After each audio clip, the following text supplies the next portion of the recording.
Assalamualaikum warahmatullahi wabarakatuh. Nama saya Rizal Abdi Syukron Tuharia, kelas 8F. Saya mau menjelaskan mengenai organ pada sistem pernafasan manusia. Yang pertama yaitu hidung atau rongga hidung. Hidung adalah organ terluar yang langsung bersentuhan dengan gas atau udara untuk bernafas. Fungsi hidung adalah menghirup oksigen atau O2 dan sebagai jalur keluarnya karbon dioksida atau CO2. Organ ini terletak di tulang tengkorak dan tersusun dari tulang rawan, tulang, otot, dan kulit. Di dalam hidung terdapat rongga hidung yang berperan penting dalam proses pernapasan. Rongga hidung berfungsi untuk melembabkan, menghangatkan, dan menyaring atau memfilter udara yang masuk ke dalam tubuh. Bulu dan lendir atau mukus di dalam rongga hidung berfungsi untuk menangkap debu, spora jamur, dan zat asing udara. Udara yang kita hirup biasanya mengandung debu atau zat-zat lain. Jadi, apabila kita menghirup melalui hidung, udara tersebut akan tersaring oleh rambut-rambut hidung dan juga lendir. Apabila kita bernafas melalui mulut, kita tidak dapat menyaringnya karena tidak ada yang dapat menyaring udara di dalam mulut. Jadi, kita dianjurkan untuk bernafas melalui hidung karena dapat tersaring. Yang nomor 2 yaitu tenggorokan atau faring. Tenggorokan atau faring merupakan jalur terusan setelah kita menghirup udara melalui hidung. Jadi setelah kita menghirup udara melalui hidung, udara tersebut akan masuk melalui faring. Dan pada tenggorokan, organ pernapasan dilanjutkan dengan pangkal tenggorokan atau faring atau laring, trakea, dan bronkus.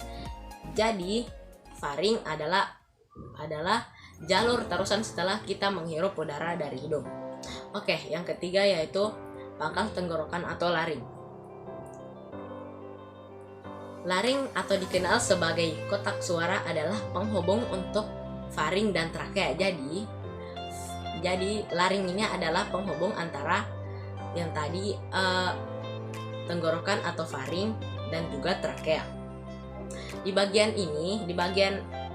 pangkal tenggorokan ini terdapat pita suara dan katup epiglotis. Ini ada yang fungsinya adalah untuk memisahkan saluran pernafasan dan saluran makanan. Dia bisa memisahkan antara saluran pernafasan dan saluran untuk makanan. Jadi kita sangat dianjurkan untuk tidak berbicara pada saat makan, karena pada saat makan bisa saja makanan tersebut masuk. Apabila kita berbicara, makanan tersebut bisa masuk ke dalam saluran pernafasan, jadinya tersendat. Oke, yang keempat, trakea. Trakea menghubungkan laring dan bronkus dan menjadi jalan bagi udara dari leher ke bagian dada.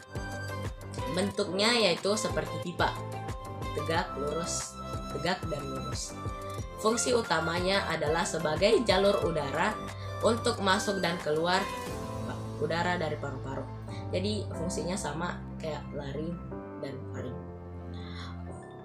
Organ ini tersusun atas cincin-cincin tulang rawan. Ya, bisa kita lihat ini adalah cincin-cincin tulang rawan dan terdapat di depan kerongkongan. Berarti kerongkongan itu berada di belakangnya.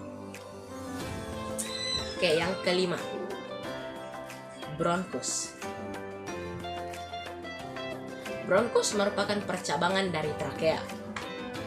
Organ ini memiliki 2 percabangan menuju paru-paru kanan dan paru-paru kiri. Setelah melewati bronkus, percabangan akan diteruskan oleh bronkiolus dan alveolus atau gelembung udara. Jadi, yang kita sebut sebagai bronkus itu adalah ini, percabangan dari trakea. Ini adalah trakea dan ini adalah bronkus. 2 cabang ini adalah bronkus. Dan cabang setelahnya yang kecil ini adalah bronkiolus.